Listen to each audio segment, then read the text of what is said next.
Hello, Sy. How Hi, are oh, I'm so glad to see you. you? We have to stop meeting like this. Well, I don't know. Gosh, I kind of like it. Happy Indigenous Peoples Day. The I figured you'd be out watching the hawk migrations. Well, it's raining and they have more sense than we do. They don't go out in the rain. Um, but I did see some hawks released on top of Pac a couple of Sundays ago. They were injured hawks who had been rehabilitated by Wings of the Dawn and my friend Maria Colby. And two of them broad wings, one was a red tail, were triumphantly released in front of a large group of folks who gathered to celebrate. But unfortunately, a lot of the migrating hawks this year didn't come over our mountain, but they went to Vermont. But, that's up to them, right? Yeah. Well, I sat on a friend's porch last spring and watched as they were coming north over Montpelier. Oh, great. Did you see a lot of kettles? Yeah. Oh, that's so great. Oh, there's nothing like watching a hawk. Oh, and you know what? I was just last week in Colorado, and on the way back from the airport to my hotel, I saw at close range two beautiful bald eagles sitting in a tree. Oh, nice. I know, what a blessing. I just felt like, man, it doesn't get better than this, does it? Yeah,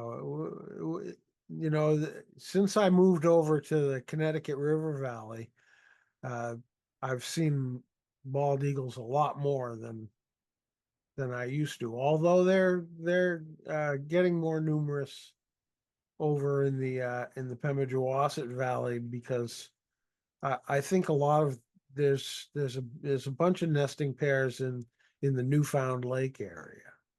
Oh, awesome. Oh, that's great. Yeah. Yeah, in fact, I was at a ceremony dedicating a, a new change to the camp I went to on Newfound Lake a couple of weeks ago, and we talked about how loons and bald eagles were really starting to show much more along the shores of Newfound Lake. Oh, that's fantastic. That's a great cause for celebration. Yep. And so here you are now, surprising us all with this uh, book on chickens. Yeah, What I was know. I mean, what was folks the tend to think inspiration I'm for always in that? some exotic place chasing after giant manta rays or something, which I was just a few weeks ago. But chickens are just as exciting and surprising as some of these exotic animals that I've written about. Have you had chickens for a long time? I and my husband and I had chickens for over 20 years. And although there are still chickens in my life, I still care for chickens. They aren't my chickens, they are my neighbors. Uh-huh. Um, but the chickens who lived here taught me so much about, well, the things that they know that we think that they don't. They taught me about different kinds of intelligence. Um, Many people think that chickens are stupid or dirty or mean. And usually, when you talk to these people, they got that idea from factory farm chickens. And you take anyone and you put them in a prison like these factory farms, and anyone is going to look stupid and mean and dirty. But if left to do what chickens want to do, they are very social creatures. They're extremely emotionally sensitive. They have an excellent sense of direction. They have excellent memories, and they have very distinctive personalities. And even the pecking order that we hear so much about, it's Hmm. really much more about order than pecking. Huh. So, is- so what inspired you to write a book about it? Well, not everyone can recognize a robin. Not everyone can recognize a crow, but everyone knows a chicken. So here is this creature that everyone knows about, and yet we don't. They are a source of wildness and wonder right near at hand. And it's a waste to just think of them as something to make soup out of. By having friendships with these animals while observing them live their chicken lives, I became privy to like a whole chicken universe. And for me, it really changed my life. I think one of the things that people long for in this life, and when it's missing, it hurts us, is this sense of awe and wonder. And if you can find awe and wonder in backyard chickens, you are going to be happy every single day of your life. So, how much a lot of people sort of toy with the idea of chickens because if you have a fantasy about some kind of homesteading, you're that's the first place one goes in the thought process. But I think a lot of people who think about that don't really imagine that they have the space that's needed to have chickens. Yeah, you do need space because you don't want them just cooped up the whole time. They don't want to be cooped up any more than you'd want to be cooped up. Our chickens had our entire yard, which is 8 acres, to free range on. Mhm. And they ultimately decided which part of that was theirs. They also eventually annexed our next door neighbor's yard, but only when they perceived, before Howard and I did, that there had been a profound social change between us and our neighbors. It was our chickens who realized that our new neighbors, um, the little girls, Kate and Jane, and their mother, Lilla, who moved in after a messy, unhappy divorce and fell in love with our pig, Christopher Hogwood. The chickens were the first ones to realize that our two units, our house and their house, had really become one. And it was then that the chickens then totally annexed their property. Before that, we'd liked our neighbors just fine, terrific people, but we didn't feel like they were actually family. And the chickens never went over there. But once Kate and Jane and Lilla were like at our house every day and we were at their house every day, the chickens noticed this because their whole lives really are about social relationships. And they loved the little girls next door and their mother and recognized how much we did too. And Huh. interestingly, when the little girls and their mom moved away years later and new people moved in, the new people too fell in love with the chickens and the chickens with them. This was our neighbors Jarvis and Bobby Coffin, and they had kept chickens in upstate New York before they moved to Hancock, New Hampshire. And one of the things that they were sad about when they moved was like, oh, geez, I don't think we're going to keep chickens anymore. Well, they pretty much did because our chickens adopted them. And the girls, the chickens, I call them the girls, the ladies, really, they were very ladylike. They loved Bobby so much that they would mount the tall stairs all the way to the second floor of their house so that they could look in through the window and see Bobby doing the dishes and preparing meals. And they would urge her to come outside and play with them. And whenever Jarvis or Bobby would go outside to get in their car, sometimes they had to sneak out because they knew if they were getting in their car, the chickens would see them and come running over to them, just like the chickens had spotted the beetles, and they just wanted affection. It was really very, very sweet. So they are an affectionate animal. Yes, they can be. Now, again, just like people, some are more affectionate than others. Some are kind of crabby even. Um, but I have found that pretty much any animal that you raise from a baby, um, they're going to enjoy your company at least for a time until they feel it's time to move on. Humans have domesticated chickens for a very, very long time. Or you could say chickens domesticated humans for a very, very long time, because often the process of domestication is quite mutual. And with chickens, what happens is when they hatch out of the egg, typically the first moving thing they see is supposed to be their mother. But what if it's not? What if it's a person? There's a process called imprinting, in which these little chicks will then follow whoever that is wherever they go. And my baby chicks, when they hatched out, they had hatched out in a hatchery and they really had nothing to do with people. They were shipped to me in a box and they grew up in my office. And so while I was writing my books and making phone calls, doing reporting, etc., I always had baby chicks on my lap, on my shoulder, in my sweater, sometimes walking on the keyboard, but that kind of signaled it was time to switch chicks. So they loved me. I was their mom. And whenever I would go outside and they would catch sight of me, they'd come running, running, running. And not just because often I was bringing them treats, even when I didn't bring them treats, they wanted to see me because we were friends.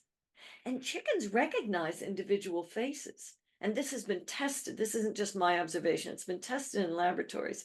They recognize up to at least 100 different faces, different chicken faces, and different human faces.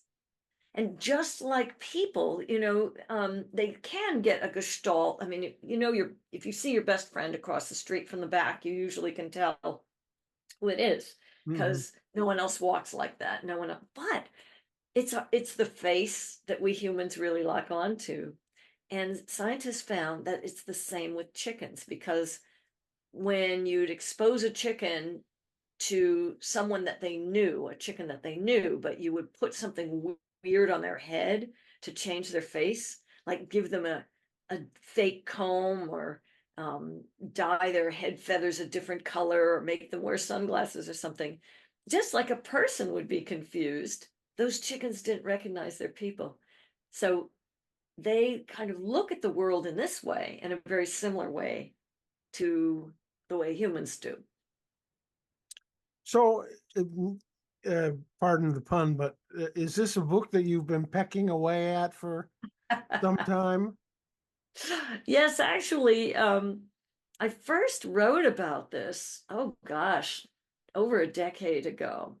But since then, all kinds of interesting new things have happened, and this is included in the book. And one of the new things that has happened is that catty-cornered across the street from us, this fabulous family has moved in, the Nagley family, and for a while they ran a rooster rescue. And many people find roosters too much to handle. Part of it is, they do crow, and not everyone wants to hear crowing early in the morning. And so some towns and cities have ordinances against roosters. But there's something else about roosters too. They're very brave in defending their hens. And I knew this from when we had roosters. We had a bad situation in which the minister in our church, who was my good friend, came over to introduce to me his fiance, his wife, who was a very good friend, had died tragically of cancer, and time had gone by, and now he was going to get married again to this new lady, and she had two children, and so the minister wanted to introduce them to us, and so brought everyone over to our friendly farm, and things did not go well. He first, the pig, who was 750 pounds, scared her children. Then Graham, our minister, said, "Well, let's pet the chickens." Well, he and I were used to petting the chickens, and you start with the head, and you just curl down their back, up their tail, almost like you'd pet a cat. And often the chicken will crouch while you do this. Now, this is known as the sex crouch, and it is done typically to allow a rooster to mount her. But they'll do it to you, not expecting you to mount them, but expecting you to continue petting them. Well, at that time we had a rooster, Clarence, and he was at the other end of the barnyard, and he looked up, and what he saw to his rooster eyes was that our minister was going to have sex with his hen. So he came flying across the barnyard, hit Graham with his sharp spurs. Graham was then wearing shorts, so he was bloodied by this. So Sy and Howard's friendly farm did not seem so friendly that day. But anyway, often what happens is you have a rooster, and one day they start attacking you. And so then what do? Well, Ashley Megley and her family across the street had a rooster rescue for unwanted roosters, often roosters who other people gave up because they said they were too mean. And she gentled down every single one of them. And I have been her student, and I now realize what the secret is to turning a rowdy rooster into a friendly, loving rooster. And it is totally counterintuitive. It is the exact opposite of what just about everybody does. But she pioneered the method, and she has these adorable roosters that her children can carry around. One of them has a harness and walks around on a leash. They're cuddly, they're sweet. They would never think of attacking you. And it's all because she has figured out the psychology of the rowdy rooster. And is this a secret, Sy? No, I'm freely sharing it, as is Okay. she. When you are attacked by a rooster with their long spurs that can bloody you, what you should do not run away. Do not kick the rooster. Pick the rooster up and cuddle him and carry him around. Tuck him under your sweater. Good idea to kind of wrap his feet and those sharp spurs up in a towel. And, don't put your eyeball near his beak, but carry him around and he will gentle down. The other secret is sometimes roosters will fight other roosters. Now, I've had multiple roosters that did not do this, but other people you've heard of cockfighting, of course. Mhm. Yep. And generally they're fighting another cock because they feel they're defending their hens against an intruder, which is the other rooster. So if you want to have a rooster that doesn't attack, don't have multiple roosters. If you do have multiple roosters, put them in an area where they can't see the other roosters, give them their own hens, and everyone will be fine. So is that what your neighbors have done? They've kind of cordoned the roosters off with their own harems? Yes, they all have their own harems, and some of the roosters enjoy quite a bit of time inside their house. Some of them are quite smart. Some of them have figured out how to do things like open doors, Oh. and each has their own personality. One of the roosters really enjoyed watching Ashley's husband work on cars. He's a genius with machinery. The person is, the chicken might be too. And this rooster will watch him for hours as if he's memorizing in order to replicate what he does. But chickens and roosters love shiny things. And one of the things that one of her roosters has done is he will collect bits of, nails and paper clips and, dropped earrings and nice shiny things and bring them to her as a gift. So who was this book written for, Sy? Well, I would like to write it for bird lovers. If you love birds, you will really love chickens. but I would also really like people who don't like chickens to read this thing. Kind of like, I wrote a book called Soul of an Octopus and subsequently The Secrets of the Octopus. And it was discovered by a lot of people who never gave an octopus a second thought. But after they read the book, they sure did. And that's my hope with What the Chicken Knows, that people who don't initially realize how intelligent and sensitive these birds are will read the book and be astonished. So it's intended for the general reader, not, it's not necessarily for kids, but would kids enjoy having it read to them?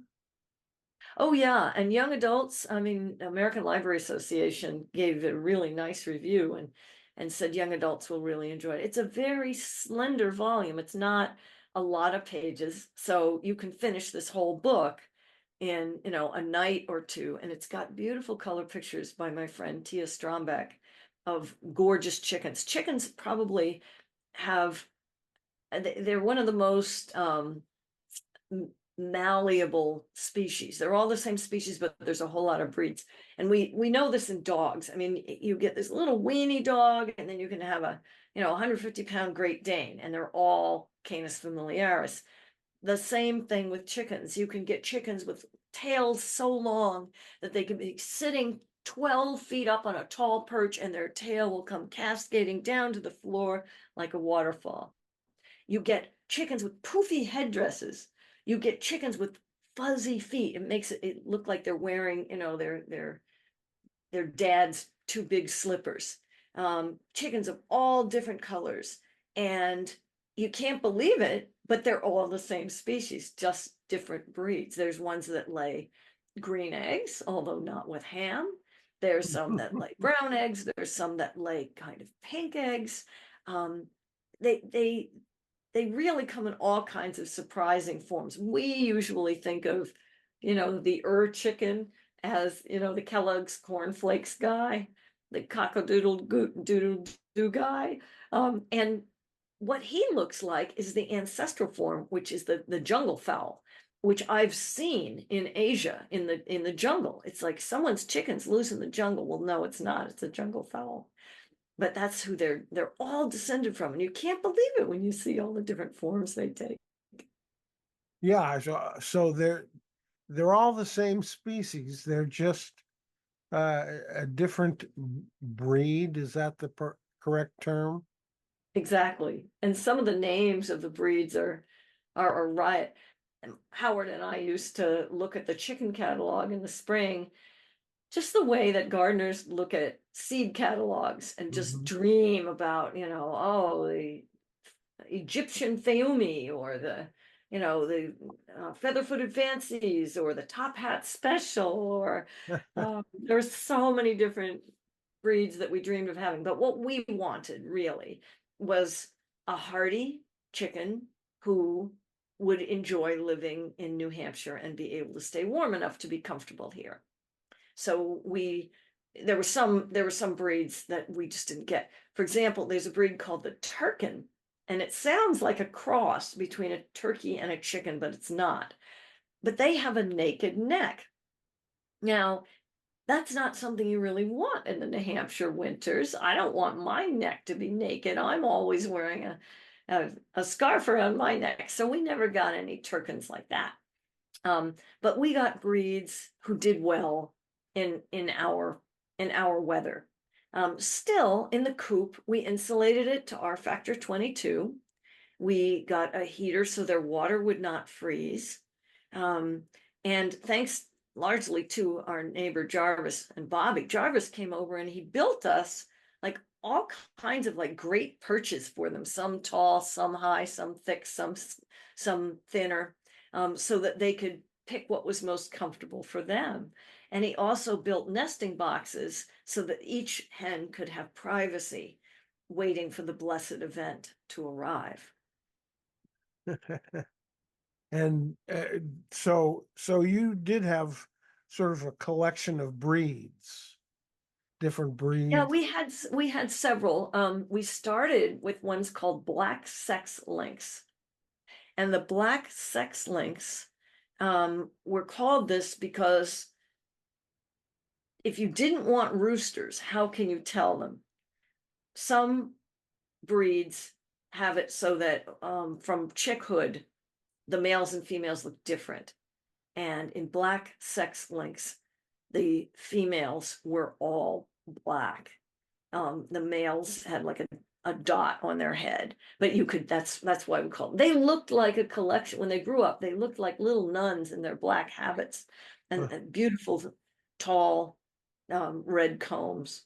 But we also had a European breed called the Lakenvelder. They were great, but they liked to roost in the trees, and that was a bit of a problem for us. Lakenvelder roosters were all very gentlemanly. And we had Dominiques, which was a heritage breed, like it looks they're a black and white chicken with a red comb, and they lay brown eggs, and they're very sweet and friendly chickens. So we were looking for that. That was pretty awesome. Now, are they originally from the island of Dominique? No, I think they were, gosh, I can't remember where they were developed. They were developed somewhere in Europe. I could look that up for you. Well, Uh, uh, I was just curious because back in 2020, just before the pandemic hit, uh, I was visiting friends. My friend Free Joseph, who is a reggae musician and lives on the island of Dominique, but plays mostly in the U.S. I was visiting him and his wife Winnie Dean, who used to own the boutique called Isis on Main Street in Concord, and mm, and they moved. Free was from Dominique, but Winnie moved down there after they got married, and it was the first time that I had ever visited them, and I noticed chickens everywhere, but everybody was generally annoyed uh, uh, with the crowing of the roosters. oh man, I can understand that.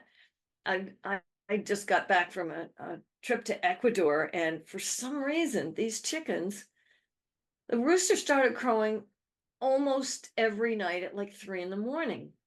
And once one started, the others started. And until you learn to sleep through it, it was kind of irritating. I wasn't sure what they were trying to say. But there are legends that say that roosters crow when they've seen an angel. And when you think of that, if they've seen an angel, I do want to know about it. And it's fine if they wake me up. Now your neighbors who have the home for roosters, do they have are they sort of separated from the rest of the residents in the area, or have they just trained everybody to live with it? Do you know, I have never heard their roosters crowing. I've never heard them. Really? And but you know, we're not right next, we're not right next door to each other. And we've got 8 acres here, but I could throw a rock to their house on a good day. Yeah. But the roosters' barns are located in the back of their house, and they have a rather long driveway. So as far as I know, their roosters have never bothered anybody, Huh. at least once they've arrived there. But almost every rooster that they've ever had has been a rooster that someone thought was too mean to keep. And a lot of people, I wish this wouldn't happen. Folks rush out at Easter and they get Easter chicks. Well, good, except half of them are likely to be roosters. And if you don't want a rooster, don't run out and get Easter chicks. So what do? They dump them in the woods a lot of times. And that's where some of their roosters have come from. Another neighbor further down the street, who's a very good birder, Eric Masterson and his wife, Trisha Rose Burt, were taking a walk one day, and they heard this rustling in the woods and prepared to see some exciting animal when out of the woods comes this cockerel, this young rooster. And knowing that you're not going to live very long in the woods if you're a rooster, because we've got foxes and we've got mink and we've got ermines and we have dogs and we have bobcats and we have hawks and my husband says if you want to see wildlife in New Hampshire, just get some chickens. So they captured him and brought him to Ashley's place across the street from me, and there he is. Are there other species that are kind of attracted to cohabitating with the chickens that you've noticed? Yeah, they turkeys. They have one rooster whose best friend is a turkey, and also they may enjoy the company of ducks. Uh-huh. However, you can almost always count on some individual from some species making friends with another unlikely individual from another species. You often see these sweet videos on YouTube about, a puppy who's in love with a baby duck, or, a cat who's befriended a rooster. Yeah. And that stuff happens. Oh, And I'm I'm a living sucker proof for that you this. can be friends with just about any animal. Yeah, yeah. It's amazing. And I think I've become much more of a sucker for those videos since I've started reading your work and talking with you. Because Oh, well, just I mean, in my own life, I've since at a fairly uh, advanced age, I found out about my native heritage. I've been trying to uh, consider all of those things that crawl and fly and are two-legged or four-legged as my brothers and sisters. So it's been part of the evolution in my own life, and you've helped me with that. oh, Wayne, thank you. And wow, what a great tradition to be part of, because people who live close to the earth understand that that is true. And other people, I don't know what they think about evolution, but evolution tells us, our genes tell us, and almost all of our creation stories too tell us that we are brothers and sisters, that native people were right. They were right all along. Yeah. So you no longer have your own chickens. You watch over the neighbors' chickens now and then. That's right. And down the street, Julie and Phil Brown have chickens. And I'll tell you what happened to my flock.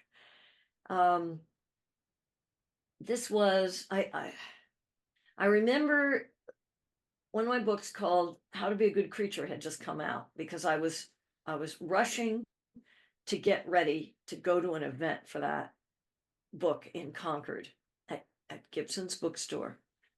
And our flock had been pretty much decimated by predators. Since we moved here over 40 years ago, a lot of our native predators have come back.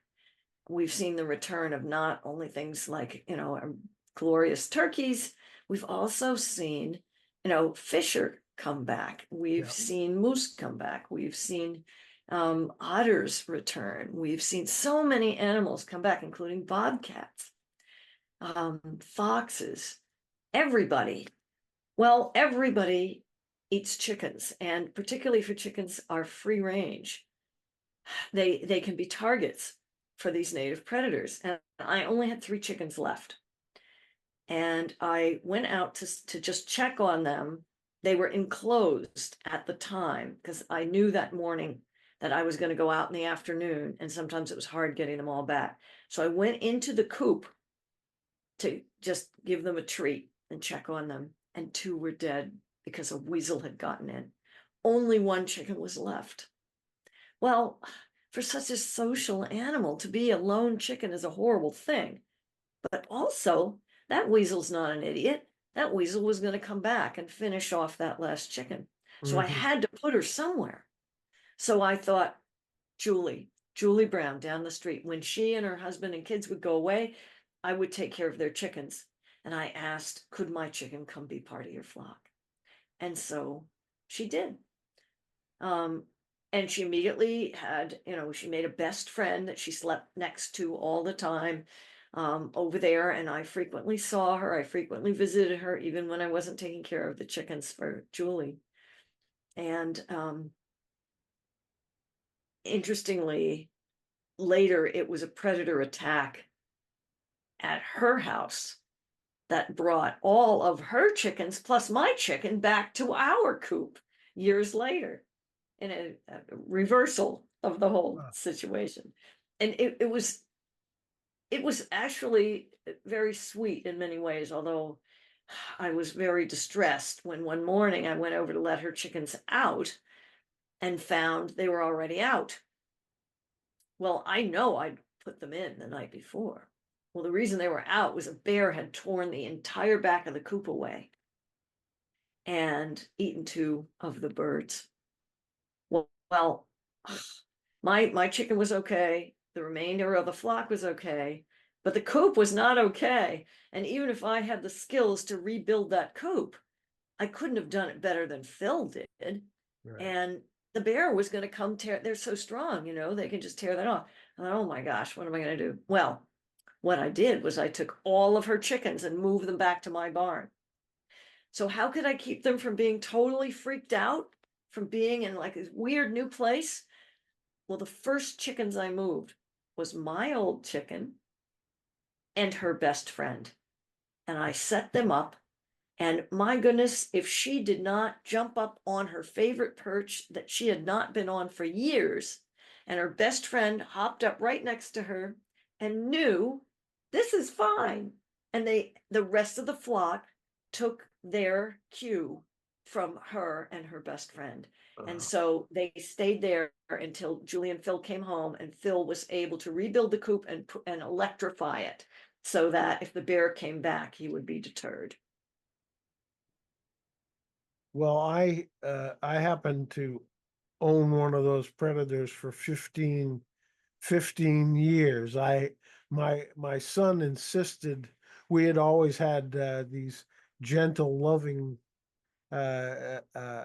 dogs before he had been born, and then he decided he wanted a husky so that he Mm. had somebody to uh, pull him on his snowboard and he could go ski joring with his dog, which he did. But if we could not let that husky out on his own uh, at any moment. Once he got out and within 5 minutes he devastated my neighbor's chicken coop. Oh my gosh. Uh, Oh, I'm you know, and they're sorry. they're not looking to they're not looking for sustenance. They're just Right. going they're going through it like a wrecking ball. Yeah, And we had a neighbor's dog from across the street do the same. And you're devastated.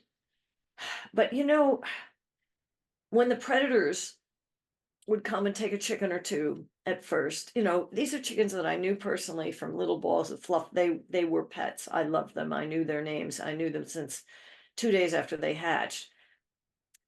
As sad as I was that they had died, I could not be mad at the native predators at all, because this is their land. And I'm so grateful that they're coming back. And the reason that I don't have chickens anymore is that our barn is positioned in such a way that I don't get to see the barnyard out my window. I can't keep an eye on them. uh, Now, Julie has a terrific situation. Her barn, the coop, um, everything is situated so that when she is outside, which is much of the time, with her children, they have beautiful gardens. Her kids are playing outside. She's tending to her orchard. She's tending to her flower garden. She's tending to her vegetable garden. She's out with those chickens a lot and can see them all the time. For me, what we did in early days, we had a baby monitor down there so I could hear what was going on. Uh-huh. But I couldn't just shoot out the door because of the position of the barn's actually closer to my neighbor's yard than it is to my yard. So it just got so the setup wasn't good for their safety. And I didn't want to keep them in all the time. I really wanted them to enjoy free ranging. And my enjoyment of them was in their freedom. My enjoyment of them was when I would go outside, they would mob me, they would hang out with me, they would sit with my husband and I when we had dinner under the uh, big tree. Sometimes they'd actually sit up on the picnic table with us and with our guests. Um, I wanted to be with them as they did whatever they wanted, free all over our land, and it got so we couldn't do that. Um, we had every kind of predator take chickens, including a bobcat who we saw at close range, Huh. including lots of foxes. And who is smarter or cooler than a fox? One time, Howard actually yelled out the window at a fox, "Drop that!" And he dropped the chicken, who was fine. But you can't blame them for doing what they do naturally. Right. And instead, I solved the problem by making friends with other people's chickens. Mhm. Well, you probably are familiar with this, and I don't really know a whole lot about it, but just recently discovered that a friend of mine who has gotten into raising grass-fed beef has developed some kind of system where he has sort of simultaneous flocks of chickens and cattle, and the chickens go through an area and stir it up so that the grass grows better there, and then he lets the cattle go through there, and the chickens have moved on to another part of the property, and it's absolute. I What a mean, good idea. he's really very scientific about it and has had really good luck with his Wow, with that's his, great. yeah. Well, chickens do, if you garden, for example, um, chickens will eat all the problem bugs out of your garden. They'll eat a million caterpillars, for example. They will eat ticks. They will happily eat ticks. And chicken manure, properly aged, is garden gold. Right. So there's many benefits to having chickens, including the most delicious eggs you've ever had, and the knowledge that the chickens have given you their eggs without being confined in one of these horrible, prison-like factory farms, but chickens who are having a happy, enjoyable, long life. Uh-huh. So if if somebody wanted to get started raising chickens, in addition to reading your book to stimulate their excitement about it, well, what would you recommend to them to learn more? Well, years ago, we learned from a book called Raising Backyard Chickens. There's plenty of good how-to um, kind of books out there for the homesteader. And the best life for your chickens is going to yield the most delicious eggs and the cleanest situation. So, there's no decent handbook that's going to tell you take these animals and stuff them into a tiny box and expect them to lay eggs for you. No one's going to tell you to do that because that's how you get disease. That's how you get icky eggs with like yucky yolks, and it's cruel, and there's nothing for you there. What's really there for you is so much more than the eggs. It's watching the animals do what they naturally do and watching their different personalities blossom. The eggs are just a bonus for me. Yeah. Well, I think that's a great place for us to end. I assume that you mentioned Gibson's. I'm sure it's your book is available just about anywhere. I'll make sure that on the show notes give people access to the different ways that they can pick it up. And Oh, great. Sy, thank you so much for taking the time. And I'm sorry that for me it was a sort of a hastily devised opportunity. I got a note that you had put this out, but I hadn't had the chance to read it as I did with previous books. So, Oh gosh, no worries. The book, it doesn't come out until like November 5th anyway. oh, okay. And I am so delighted for any excuse to talk to you ever. Oh, you're sweet. Thank you so much, Sy.